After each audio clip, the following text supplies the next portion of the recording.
歡迎嚟到響流空間嘅 podcast，我係子欣。今日好開心邀請到 Slasher 牧者阿 Nick 傳道去分享啦。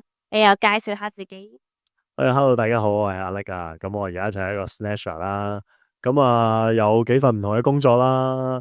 喺教會做緊一個本職嘅同工啦。又喺出邊揸的士啦。另外都有喺一啲社區工作裏面做一啲 thinking design 嘅工作啦，做一啲 training 嘅工作咁樣咯。初初我識阿 Nick 嘅時候，都覺得好特別啦。即係竟然一個本身係好似全職嘅傳道人，突然間去咗揸的士，之後突然間咧就由的士佬咧又做翻傳道人喎。其實你嘅心路歷程係點樣咧？其實我就侍奉咗，我全職喺教會做咗13年啦，之前。咁跟住有一年時間咧，我就走咗出去，主要係因為無論係自己嘅侍奉啦、心力啦、屋企啦、經濟啦，好多嘅位置都令我覺得哇好攰啊，好辛苦啊，咁所以就暫停咗一段時間，咁就選擇咗去試下揸的士啦。咁機緣巧合又會認識咗唔同嘅朋友啦，咁有朋友就介紹咗我去做一啲社區嘅工作啦，咁就去同唔同嘅人又傾下偈啊，了解下。咁之前咧，我哋就落18區唔同嘅地方咧，咁就做一啲嘅社區訪問啊。咁一路咧就係咁樣走過嚟啦。咁最近就翻返去教會裏面侍奉啦。咁就用一個本職嘅身份啦。咁都多謝而家嘅牧師咧，不停咁去將我捉翻去教會咁樣啦。所以就變咗而家係做3份或者4份工咁樣啦。阿 Nick 嗰個作息時間咧係非常之早咯，即係以我所知咧，我識佢嗰陣就係好似4點到就起身揸的士，之後咧有時有得做咧就做到夜晚11、2點喎。咁你嘅作息係咪咁啊？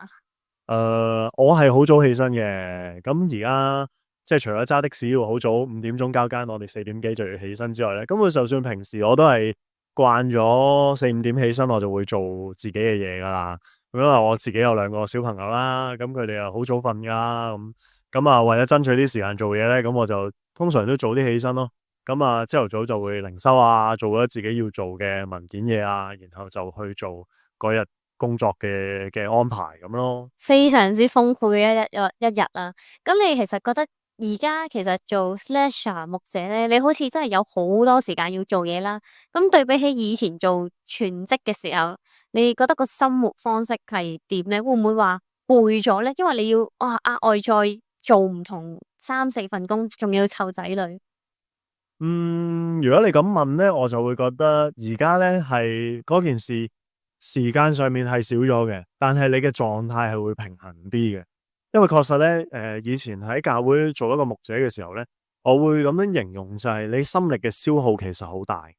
咁我之前一個人咧喺一間教會度，就只有我一個教牧同工啦。每一日翻到去你就 handle 好多教會嘅事情啦，自己埋頭喺度諗好多嘢啦。有啲時候可能係祈禱啊、寫講章啊、做好多嘅預備啊，去諗下弟兄姊妹嘅需要啊。而家就有啲時候揸的士又另外一個鬆容啦，因為你嘅工作就係我將一個客人送到一個目的地，有啲時候同佢輕鬆咁傾下偈，咁就完成咗嘅工作啦。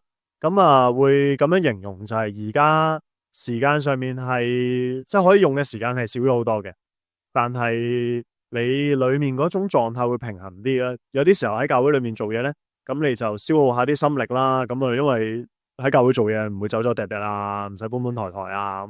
有啲時候揸的士或者其他工作，你可能都少不免要走嚟走去啊。但係你心力嘅消耗又會冇咁多咯。咁就變相好似揸的士嘅時候，就係俾自己嗰種靈性休息下。去到教會裏面侍奉嘅時候咧，又俾自己嘅身體狀態休息下咁。即係揸的士就成為咗你嘅休息之日啦，算唔算咧？兩邊我覺得都係一個平衡嚟嘅，即係有啲時候翻到教會咧，會覺得揸完的士其實可能開咗10幾個鐘頭工咁樣，咁第二日個人都會覺得好攰。咁樣翻到教會侍奉咧，你又裏面就身體上面休息，但係心靈你又會好滿足，因為你可以做好多服侍嘅工作啊，你又可能或者對下啲弟兄姊妹啊，同佢哋傾下偈啊，你裏面個靈性上面都會差下電咁樣咯。我都好明白呢個感覺咯，即係就係好似我有時去跑步，跑完步之後咧，就去可能翻工咁樣做下一啲即係又係啲文件嘢啊咁樣，都似一個 cross training 咁。咁你喺做 slasher 牧者之中咧，其實會唔會而家嘅弟兄姊妹會唔會話，唉，其實你翻咁多份工，你點樣牧養我哋？會唔會聽到呢啲反對嘅聲音咧？我而家嘅教會咧，佢哋一認識我就係因為我係一個本職嘅同工啊嘛。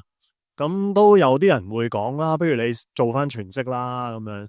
又會有啲弟兄姊妹，即係唔同嘅聲音，我覺得都會有啲嘅。有啲弟兄姊妹都會講，哇，其實你一個人翻咁多份工，你咪好辛苦咯咁樣。咁但係對於我嚟講，我覺得牧養呢個角色咧，就其實未必係需要話全時間坐喺教會裏面嘅。咁我覺得當然都會遇到一啲問題啦，就可能佢哋有啲時候希望揾到我，咁佢 send message 俾我，我會唔記得咗覆佢哋啊，因為你做緊其他嘅工作，你就會 miss 咗呢啲嘅 message 咁樣。咁弟兄姊妹就可能要辛苦啲啦，佢哋要奪命追魂 call， 得閒就要揾下我，你上次未覆我啊，嗰啲嘢係點啊咁樣。咁就係會有少少咁樣嘅情況嘅。不過對於我嚟講，牧養咧就係一種教導咯。對我嚟講都係，即係我哋都教導緊弟兄姊妹，其實工作同埋信仰生活應該點樣去平衡。咁我覺得而家呢個角色咧就係因為我哋都某程度上，我唔係一個全時間喺教會裏面工作嘅人，咁我都喺星期一至五我都喺其他嘅環境啊、地方啊做緊同弟兄姊妹差唔多嘅嘢。咁對大家嘅了解啦，佢哋都會感覺你明我哋多啲嘅。咁無論係講道啊、分享啊，你嘅題材你都會豐富啲啦。因為你平時畢竟你嘅生活同弟兄姊妹嘅生活裏面都係好多嘢係好貼近嘅。佢哋工作遇到嘅嗰啲壓力啊、嗰啲嘅情況啊，咁佢哋都會覺得你會落地啲啊，你會明白我哋多啲咁。所以我覺得而家就個影響又未至於好大嘅，唯一嘅差別就係以前你可以好全時間咁去諗教會嘅發展啊、安排啊、弟兄姊妹啲牧養應該點樣可以處理得好啲。咁確實而家呢啲就會係有少少缺失啦。不過都感恩係教會嘅同工都會喺呢啲位度，佢哋又會 support 住你咁樣。即係有個 slasher 嘅牧者咧，其實佢因為比較接觸到多啲嘅世界啦，職場個世界係點樣，咁變相對於你牧養嘅時候，弟兄姊妹就會覺得即係你真係好明白我。雖然咧有時揾唔到你，但係變相你就好似容易啲知道佢哋面對嘅困難係咪啲乜嘢咁樣咧。其實都係噶，我覺得即係除咗講話我哋明白啲弟兄姊妹多啲，其實我覺得弟兄姊妹都會明白我哋多啲嘅咁樣。咁我覺得就係喺呢個咁樣嘅過程裏面，一路去學去揾。我都做緊一個 demo 嘅，因為確實我會覺得做一個 slasher 之後，有啲時候我都會問自己嘅信仰生活到底同我嘅工作係咪可以掛鈎嘅咧？咁原來你會多咗一重理解，就係原來當我工作嘅時候，有啲時候就算我係一個牧者都好啦，信仰好似同我嘅工作都未必有太多咁樣嘅關係。不過就喺呢個過程裏面，我自己都經歷咗呢2年，就不停喺裏面學咯。我覺得上帝又喺呢啲過程裏面去提下我哋，你係可以點樣去走啊？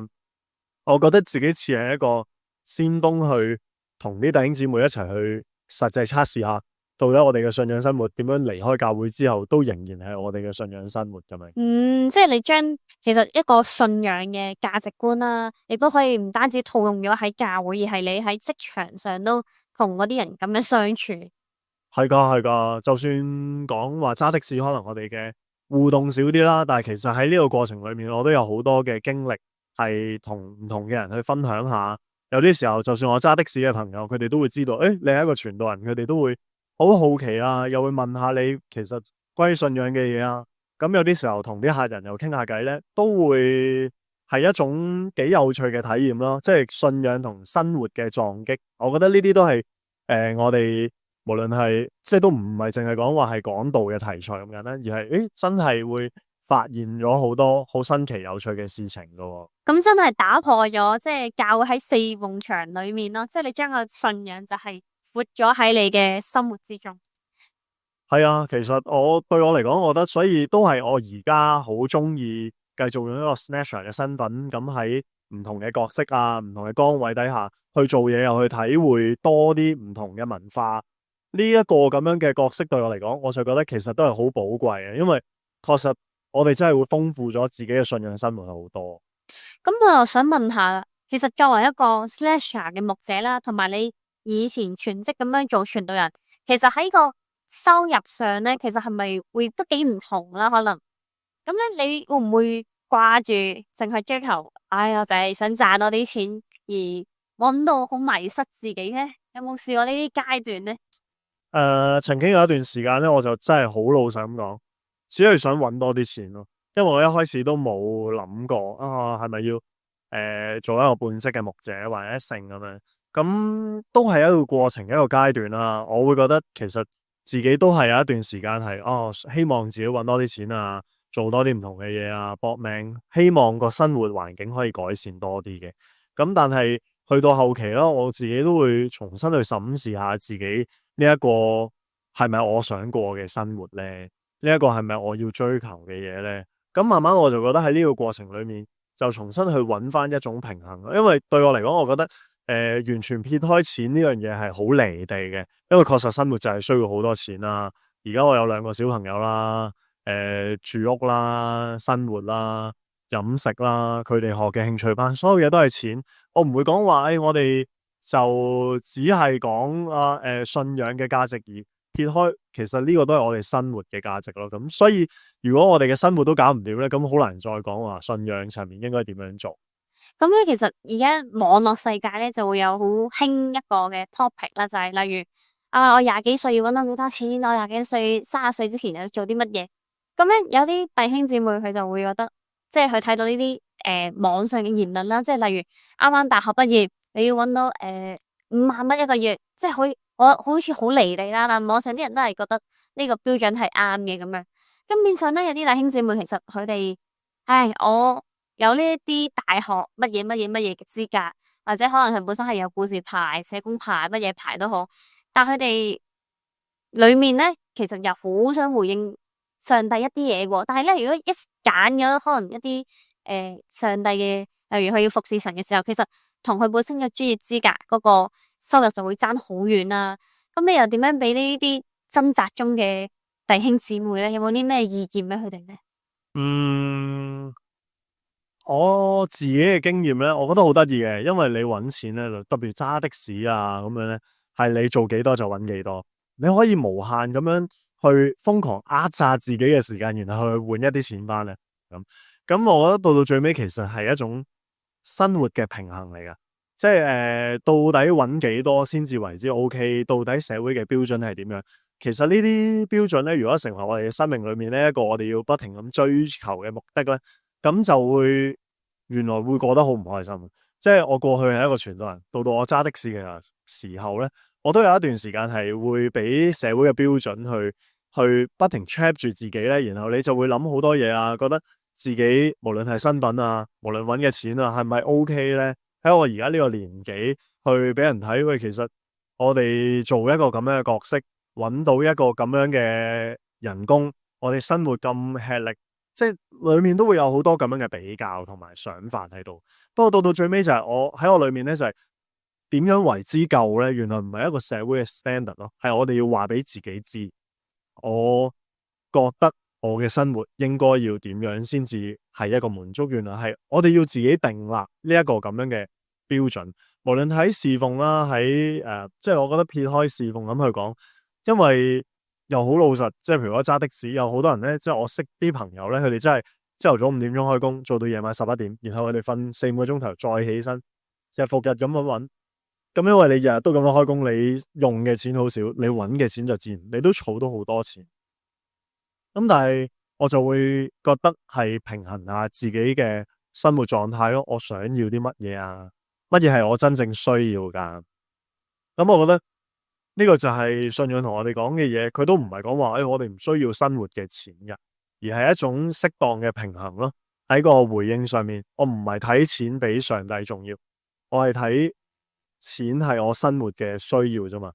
咁我揾到需要嘅錢，可能我仲需要儲少少錢嘅，咁我咪盡量去由個目標裏面去拉翻去提醒自己點樣去喺呢啲位置度做一個好嘅平衡。我覺得呢個平衡係需要去學習嘅。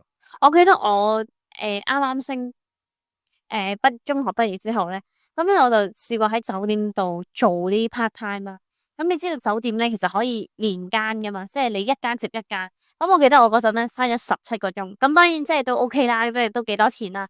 對於我嗰陣覺得都好多錢，但係咧返咗一排之後咧，我就有好似嘅相同嘅感覺，就係你真係好迷失咯。就算你有好多錢，但係咧你係唔知自己做緊乜咯，即係你好似成個精神就係抌晒喺返工度。係噶，咁然後去到我大學畢業啦，咁我就諗緊，究竟我應該返一份 full time 啊，定係應該做一個 slasher 啦？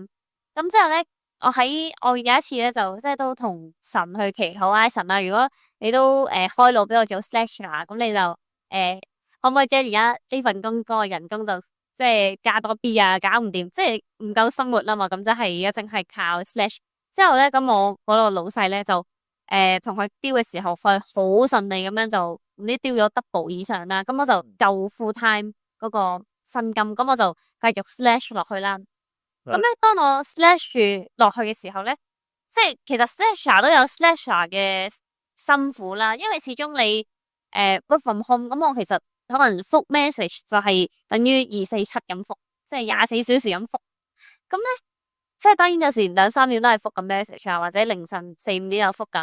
咁咧，我就都會覺得辛苦，但係咧，我又覺得好唔同嘅話係我可以有一啲時間做到自己中意嘅嘢咯，即係例如我可能例如青少年有啲 camp 嘅，我要陪佢哋一齊 join 唔知5日 day camp，或者有時我哋可能要去一啲地方度有啲gathering 嘅時候，我都可以好快就可以OK 啊應承啦我去。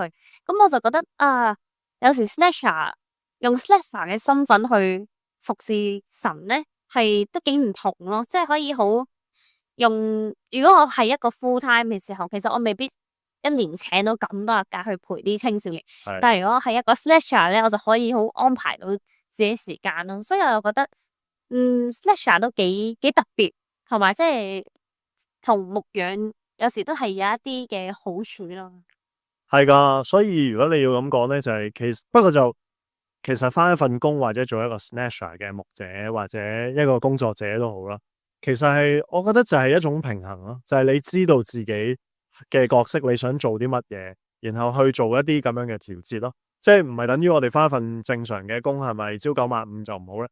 我覺得係我哋要揾到自己嗰種方式嘅。有啲人係真係好啱做，即係朝九晚五，係啊，呢段時間就係做工作嘅嘢，之後就唔理。但有啲人咧就係佢哋都好想 fulfill 一啲社會嘅標準，所以佢哋不斷去取嗰個間數咧，去揾好多錢啦，甚至覺得話，我都聽過有個姊妹佢嚟講，即係我真係要有好多錢去交學費，咁所以咧我就一定要揾去做酒店啦，咁就取住通宵咁樣做，咁就揾到一嚿錢啦。